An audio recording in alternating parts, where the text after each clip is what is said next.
இந்த hair pack என்னோட favourite hair growth பேக்னு சொல்ல அந்த அளவுக்கு முடியல. சூப்பரான ஒரு டிஃபரன்ஸுங்கிறது கொண்டு வரும். தொடர்ந்து வாரத்துல 3 நாள் யூஸ் பண்ணுங்க. நீங்களே ஆச்சரியப்பட்டு போவீங்க. இதனோட டிஃபரன்ஸ் பார்த்து.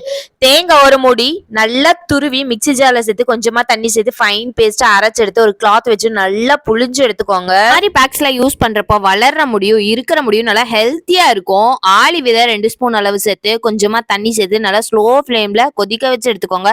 சூடா இருக்கப்பவே ஃபில்டர் பண்ணி சேர்த்துக்கலாம். இது கூட முட்டையோட வெள்ளைக்கரு சேர்த்து நல்லா மிக்ஸ் பண்ணி ஸ்கேல்ப் அண்ட் ஹேர் ஃபுல்லாவே அப்ளை பண்ணிட்டு ஒரு 10 மினிட்ஸ் கழிச்சு ஹேர் வாஷ் பண்ணி பாருங்களேன். ஹேர் பார்க்கவும் அவ்வளோ சாஃப்டா இருக்கும். ஹேர் ஹெல்த்தியாவும் மாறும். இதை தொடர்ந்து யூஸ் பண்ணுங்க. கண்டிப்பா நல்ல ஒரு டிஃபரன்ஸுங்க அது ஃபீல் பண்ண முடியும். இதெல்லாம் ஃபாலோ பண்ண எங்கிட்ட டைம் இல்லைன்னு நினைச்சீங்கன்னா நம்ம கிட்ட scalp and hair related problem எல்லாத்தையுமே கிளியர் பண்ணிட்டு புது முடி வளர்ச்சியை தூண்டி விடக்கூடிய ப்ராடக்ட்ஸும் அவைலபிளா இருக்கு. வேணும்னு நினைக்கிறவங்க கீழே தெரியற வாட்ஸ்அப் நம்பருக்கு வாட்ஸ்அப் பண்ணி உங்க ஆர்டர் பேஸ் பண்ணிக்கோங்க.